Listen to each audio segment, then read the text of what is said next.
Welcome back to Energetically You. My name is Megan Swan, and I am a wellness coach and consultant. Here on Energetically You, we talk all things healthy habits, abundant mindset, and optimal wellness. I am excited today to interview Hanna Bier. She works with ambitious women all over the world to recreate their relationship with money in a life-affirming, positive, and loving way. As an energy healer, family constellation expert, and certified life coach, she has woven her diverse skill set into a proven and innovative capacity to allow her clients to transform their relationship with money from the inside out. Hanna spent 7 years trying to answer the question, is it possible to create wealth without compromising our health, wellness, and or happiness? One of my favorite questions. Can we actually create abundant lives while living in a life of joy? I would argue yes. Happily, the answer is a resounding yes, she also says. And this is the work she now does with clients. Her clairvoyant abilities allow her to quickly discover the deepest money blocks in people's energy systems. Once these blocks are released through her proprietary methodology, abundance opens up in an entirely new, magical, and sometimes awe-inspiring way. Hanna enjoys the balance of motherhood, living throughout Europe, and spending time with her young daughter. Baking brings her joy, so does eating. So let's dive in. Welcome, Hanna. It's such a pleasure to meet you, and I'm so excited for this conversation. How are you today? I'm really, really good. I'm so excited. Jumped out of bed this morning and I saw this on my schedule, so I'm very excited to be here. Aw, that's heartwarming. Thank you. Well, let's just start by going back. When did you kind of start using the word magic for yourself and the way that you work with people and kind of read the situation? Yeah, so I think magic entered my life a long time before I kind of awakened to its presence in my life. Growing up, I'm clairvoyant, so I see energy. And growing up, I just thought that was normal. I would just always see like different colors around people and like angels, and I would talk to animals and all of that. I just thought all of that was like completely normal. And like there were different numbers would always glow in different colors for me. And I just thought that was just completely normal.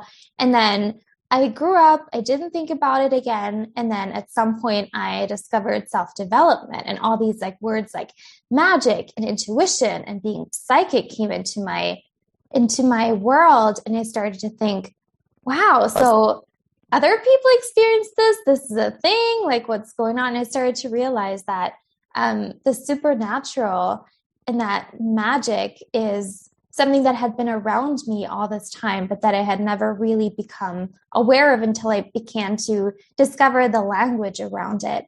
And that's when I had started a life coaching practice at the time. And so discovering that people talk about magic had me kind of start to think of my clairvoyant gifts in a new light, not just like funny colors that I saw, but I thought to myself, if other people say that some people are psychic, maybe there's like a usefulness to this. Maybe there's something, maybe I can play with this a little bit and see how it might be able to help us. Yeah. So I'm curious, was there any point in that trajectory that you had an experience where you kind of started to doubt that, or like somebody made you feel less adequate because you had this superpower? Or did you always kind of just keep it to yourself and then sort of name it and label it later as you felt more confident? Surprisingly, I did not have any of those experiences. I thought that I was right and that other people had problems with their vision, because I was a child when I first discovered this. And I saw other kids wear glasses. So I thought maybe their vision is really bad, or maybe they're not paying attention, because what I see is so real to me. It's like I'm sitting at my desk. Like I believe in my desk. I believe that there is a desk. Somebody comes in and they pretend not to see the desk. Like that wouldn't make me doubt the presence of this desk. This is how real those gifts are to me. And so I never doubted them. I always just thought that was like a funny thing, just like a really cool thing that was everywhere and all around me. And it was only many, many years later that I started to explore it and pay attention to it and discover that there's a lot of information hidden in the colors and the visions that I had been seeing. Yeah. So let's talk about abundance and how you got to be passionate about that and how it entered your life. Yeah, it is a little weird, even funny that I'm now working on abundance and money, because that has not been something I have ever been good at, nor my family. I'm the first person to go to university right after high school in my family. I'm the first person to start a business. I'm the first person to move across the world to different countries and all of that. And I have never been good at money. If I now think about what I work on with my clients, I had every single money block, the fear of money, believing that I can't handle it, like the spending it, the I'm receiving some, how come it doesn't stick around? Like money had always been this weird thing in my life that I just couldn't figure out. Like other areas of my life I was able to work on and to kind of get into a place that felt comfortable, but money always felt like the construction site in my life that just felt like I could never, ever, ever figure out. And I think that's what got me onto this path, that I really needed healing. I realized that money touches all aspects of my life. I interact with money so many times each day. Money is the currency we use on this planet to trade services and goods. And so I have to figure it out somehow.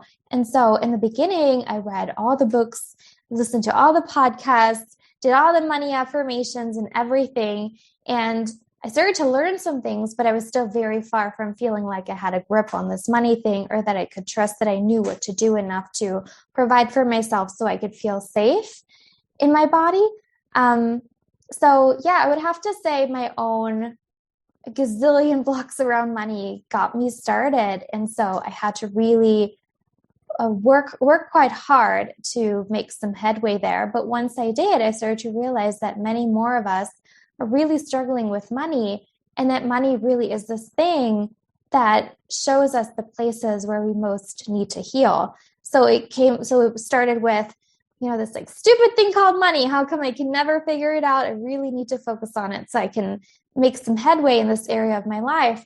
Then became like, wow, money can be a really powerful teacher. And money is really showing me all of these wounds within myself that are asking for healing. So it's lovely when you have more money and your abundance and your business is growing. But to me now, I'm really seeing how working on our money is an amazing gift that we can give ourselves. Yeah.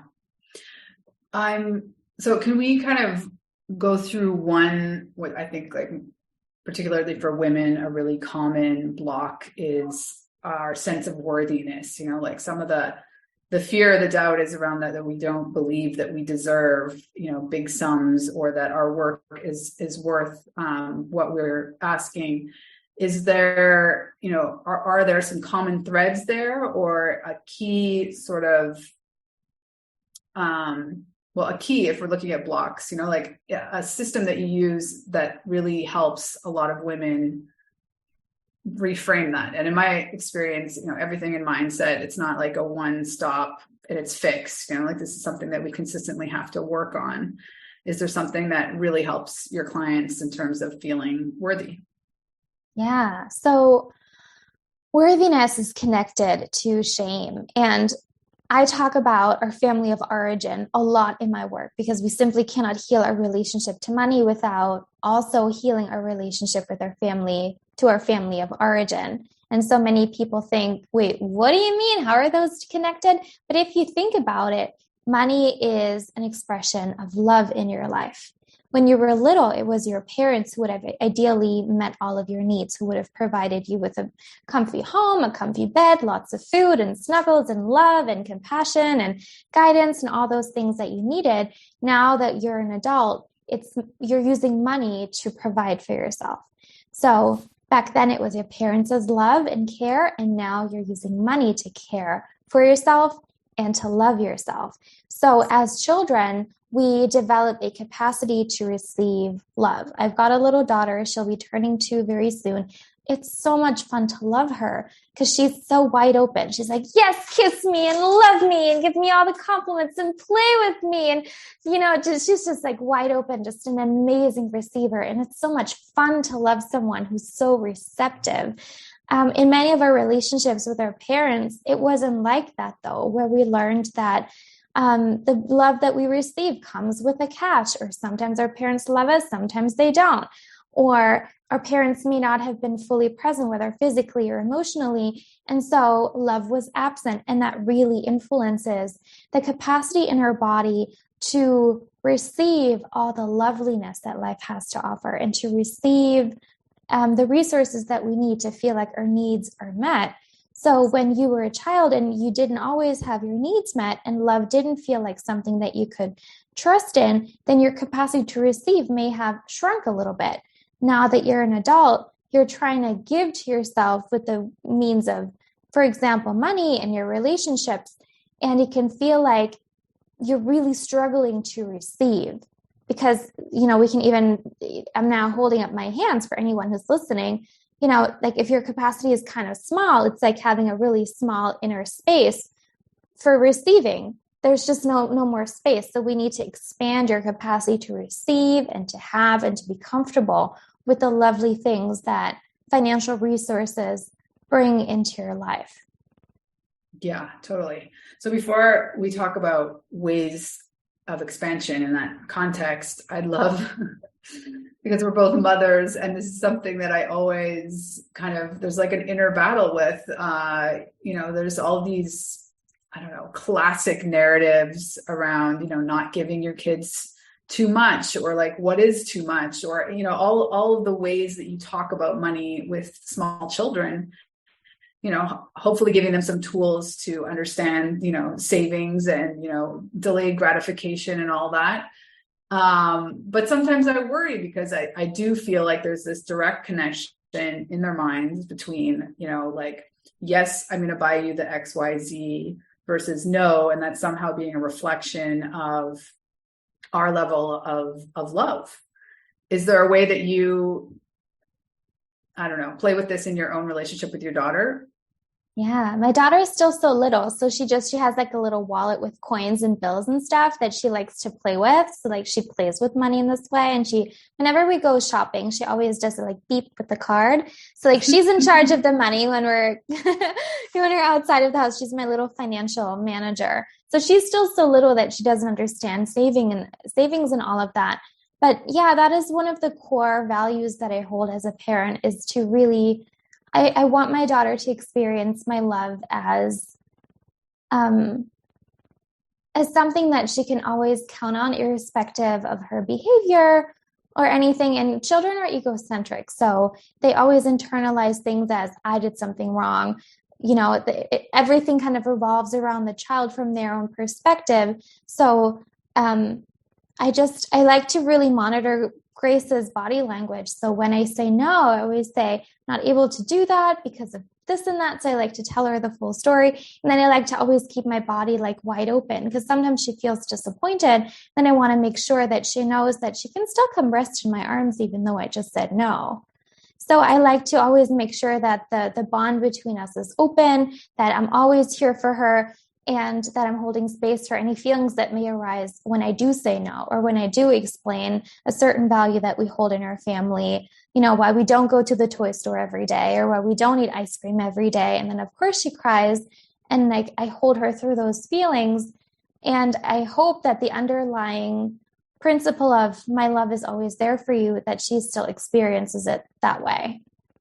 Am I explaining myself right? Yeah, no, it's beautiful. I love it.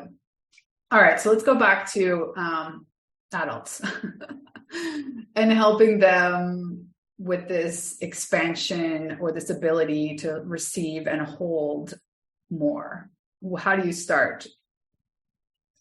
Yeah, so my line of work is very specific to me because I see energy. So when I look at a person, I see their current capacity of receiving. I can kind of read how much money they're currently allowing in. A number that I'm really interested in is always their net worth and their savings, because many of us are amazing receivers, but we don't have the space to actually allow it to stay and allow it to grow. many of us are great at receiving, but not so good at having. So the first thing I like to do is I like to read a person's energy field. I like to see what's your current capacity of receiving, how much money you're allowing yourself to receive, to have, what's your current net worth. And I'm just kind of reading that in the energy field. What's your family's wealth set point, what's your current wealth set point. And then we just begin to clear out any clutter. So depending on your age, as you're listening to this podcast, you may have accumulated 20, 30, 40 years, 50 years, 60 years plus of wiring around money. Those can be emotional hooks. Those can be beliefs. Those can be, little ideas that you've internalized. Those can be habits that you've practiced over and over and over and over again. So you come with all of this stuff around money, and it's kind of like driving a car and your windshield is completely caked with mud. The first thing we need to do is really clean you out. And so I do that by using my gifts. This is what I now discovered. It's really cool to be able to see energy because I can see what we need to clear out. The way I see the blocks is as dark spheres in your body, sometimes twirly energies or little clouds.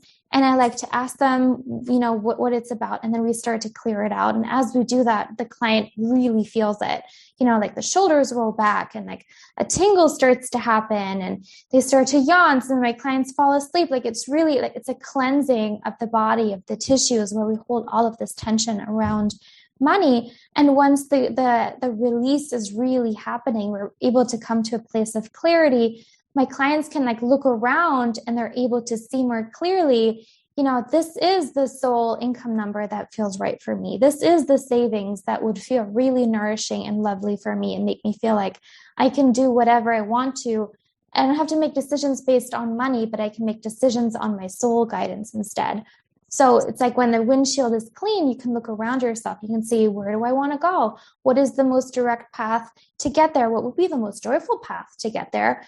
How am I wired? So how can I build a life that really fits me? And how can I allow money to support me in doing that? And so we begin to get a clearer vision of what a really blissful relationship with money looks like for you specifically. And then we can begin to implement it. But a big section of the work that I've discovered that's so powerful is the reading of the energy blocks and the clearing it out. Because if we keep carrying all these burdens around with us, it's really hard to do something different, to move in a different direction. This is so fascinating. So you've already got a reading of me, I'm guessing. So this is where you need to go into a zone before you enter that kind of work. I always see it. So one of my closest friends is a stylist. So she works with people on clothes and she works with amazingly successful people. She's based in London, so her clients are awesome. And sometimes when I hang out with her, I'm like, oh my God, my outfit today, I hope she's not going to judge me. And I asked her, so when you walk around the world, do you keep seeing other people's outfits and what needs to be improved? And she's like, no, that would drive me insane. And I kind of do the same thing. For me, it's more a matter of politeness. I don't read unless I have permission. And it took some practice. I just think it's nosy and not polite to move into other people's stuff. Just because I can see it doesn't mean I'm going to go there and look. So that's just one of the things that I always do. I always ask for permission from the client. If we work on their family system, sometimes family members come in and also want to receive a healing, or sometimes things are connected. I always, always, always ask for consent. Because one, it would drive me insane to read everybody's energy all the time. And two, it's just not a nice thing to do. I wouldn't want somebody to read my energy without asking. Yeah, it makes sense that there needs to be boundaries just for, politeness, yes, but also to safeguard your own energy. So that was one question I had. I'm guessing oftentimes you need to bring in partners or, somebody else in the family, because finances are so often, decision-making at least is often shared. Do you work with couples? What's that like? I mostly work energetically with family of origin because that makes a bigger impact than couples at first. So when my clients come to me and they have, some issues, often for business owners, for example, it's always like, this is where I want to be financially. I'm not there yet. What the heck? And so I do a third. So just like each person has an energy field, the family system also has an energy field. Things that are really sticky are always family related because our first loyalty lies with our families. It's the most important thing for us as human beings. We need to belong to our families of origin. It's more important than being skinny, more important than being rich, more important than being liked. So important. So I like to go into the family of origin to kind of do a little reading there. My clients often share many things. For example, my dad started a business as a lawyer, didn't work out. Started again, didn't work out. Started another business, went bankrupt. So now I'm like in my own business because I don't actually have an example of how business can work for us in this family in a way that feels nourishing and sustainable and well. That's an example. And so we begin to unravel the naughty bits in the family history with money. That healing ripples throughout the client's life, of course, but it also ripples in the other direction. It really impacts the other family members. I ask for energetic permission.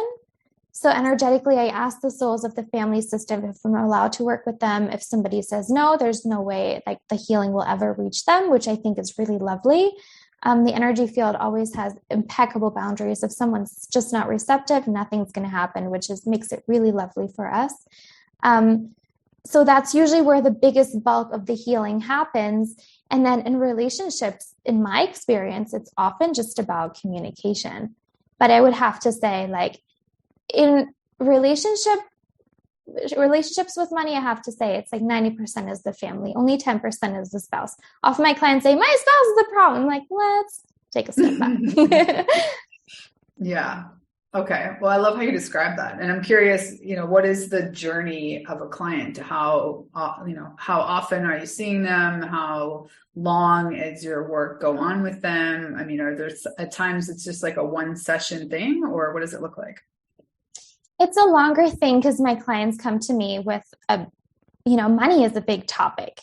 Money is the thing that like pushes our buttons. Money is the thing where we feel inadequate, or we feel ashamed, or we feel fearful, or we feel like we're not congruent with who we're supposed to be. And like once a client opens their mouth, like the history, like the personal history, the family history with money, all the unmet needs, all the desires unrealized, like it's a lot. So I like to work with a client for at least 6 months. That's also how long it takes for the body to digest the healing. So remember, those blocks that I talked about earlier, they sit in the tissues of your body. This is why when you pay a bill, you feel that like punch in the gut, if that's an emotional hook for you. Or if you see somebody, get an amazing big promotion, you really would have loved to have that yourself. You might feel like your shoulders slouch forward.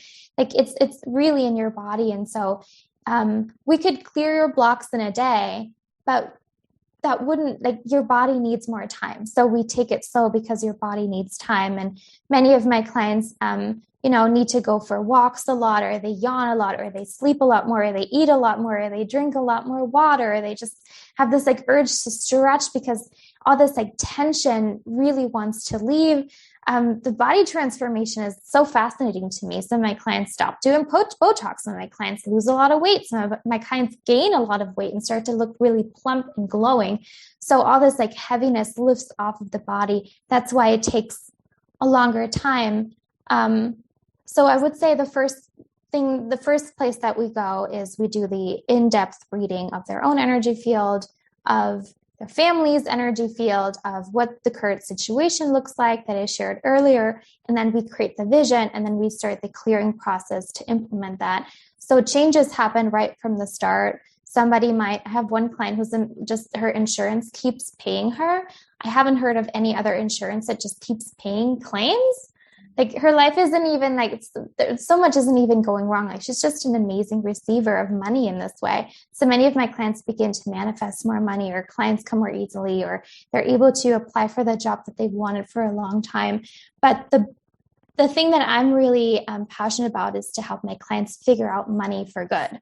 So they know this is how it works. This is how I can clear my blocks. This is how I can navigate it for the rest of my life. I'm not saying that it'll always be easy, but just so that they know this is how I can navigate money, and whatever comes, I'm going to feel capable and resourced to meet that in a way that feels really empowering. Yeah. So I'm guessing it must include embodiment exercise as well, so that they are more in tune to how their body should feel when they feel safe, right? That naturally happens. It's really cool. One of my clients especially comes to mind, and she came to me and she says, people keep asking me how I'm feeling. I don't know how I'm feeling. I don't know how I'm feeling. And she was really distressed about it. And she says, I keep reading all these books and I keep doing all these meditations. Like, I just can't tune into myself. Am I angry? Am I feeling tired? Like, she was really struggling to meet her own needs because she was really struggling to read herself. I was like that for a while. In my first relationship in high school, I remember my boyfriend keeps saying, you just need to tell me what you need. You need to tell me what you want. But I was like, I only know it after the fact. Like, I know it so late. In the moment, I can't tell you what I need. And to me, I'm digressing a little bit, but that was kind of how I was conditioned. Like, I was always the nice girl, the perfect girl, perfect daughter, perfect everything. Don't have any needs. What would you like? How can I help you? And so in the process of that, I just became really amazing at reading other people's needs, which is now very helpful in my line of work. But for me personally, I needed to learn to become aware of myself. And so what's built into my process is that I don't just like sit in silence with my clients and clear their energy blocks. I could be doing that. But I also love teaching them to read themselves and to clear their own blocks. So we do things like, there's something here in your shoulder. Are you feeling that tension? My client will begin to say, okay, yes. And then I pull it out and then they say, oh, I just felt a tingle, or they then start to feel like, oh, like, I think this is joy that I'm feeling, so as the energy moves, I want my clients to kind of follow along with it so they can begin to find their language to describe what's going on, to say, this feels dense, this feels tense, this feels heavy, this feels light, this feels joyful, this feels angry, this feels, so their body becomes a map that they can work with. I think that's really cool. It really helped me personally. Yeah, that's amazing. So I'm curious. I mean, I completely understand everything you're saying. It all resonates with me, but I know there would be like a section of the population that would think that this all sounds very woo-woo. So I'm curious, how you might frame it for somebody who is kind of very doubtful of how this all is related. Yeah. I think it's really cool that there's even like machines that can do what I do. So first of all, when I first heard about psychics, I was like, well, that's not me. Because the word psychic was like, to me, I perceived it as someone being really special, like having special supernatural gifts. And often that's, inherited from the family and you're like this witchy, magical woman. And I thought to myself, well, I'm not special. I'm just a normal person. And what I'm seeing is real. And so the way that I understood it was I'm just seeing electromagnetic fields as detected. So, growing up, I loved science. I loved math and physics and chemistry. And I learned about electromagnetic fields. And I was like, oh, so I'm partly really sensitive so I can perceive them. For anybody listening, you can just rub your hands together really fast. And then you're noticing that there's some heat happening between your hands, like really fast. So it's getting hot, hot, hot. And then pull your hands apart. And you're just noticing that there's an electromagnetic field between your hands. Some people see it, some people feel a tingle, some people notice their hands moving. I can see it, I can feel it, like it's there. We just generated an electromagnetic field. So based on my knowledge of physics, it is very real. And I heard that there's also machines that like measure it. There's like aura photography and like all sorts of machinery being developed now because not everybody can see it. All of my clients are able to perceive subtle energy within a few months of working together. I have never had a person, and in the beginning, all of them say, I can't do it, I will never be able to. Like, that's cool. But at the end, everybody can, because it's like, it is there. So you're just like kind of following along with what I'm doing, and more you're able to see it yourself. It's not a skill that you need for life. I just think it makes things a lot easier. So for anyone who's listening, just open up some physics books. It's really just electromagnetic fields. Love that. Well, it's been such a pleasure getting to know you and understanding how you work with clients. I think it's really special, your skill set. And tell us what's the best way for someone to get in touch if they're interested in hearing more. Thank you, Megan. My website is hannabier.com. It's HANNABIER.com. I'm on Instagram. My handle is Hanna Moneybliss. And you're also welcome to email me hello@hannabier.com. I really like receiving personal messages. I know in this day and age, it's often a little weird to just reach out personally. You're really welcome to do that. You're welcome to tell me about your situation. You're welcome to request a little reading to see if I can help you. You're welcome to reach out. I'd love to hear from you. Amazing. I wanted to quickly ask you as well, because when I was your age, I was kind of meandering in Europe as well. So what brought you to Europe? And you're based in Germany at the moment, or where are you? I'm based in Germany at the moment. My mom is German, my dad is American, and I always just kind of had this wanderlust. I just always felt I have a very strong intuition. My soul is always telling me what to do. It's very bossy. Many of the choices I've made in my life were not my choice. I was just really kind of like shouted at from within to go do that. So I've lived in many different countries all around the world. And it was always just because my soul told me to go there. And often when I got places, I noticed that there was a lot of energetic density or some energetic work that wanted to be done. So sometimes it feels like I'm just being deployed to certain places to do some energetic work and also to receive some healing for my own body in that specific location on the planet. Yeah, that's just so cool. Well, I wish you nothing but the best, and we'll be in touch. Thanks for your time and energy today. Thanks, Megan.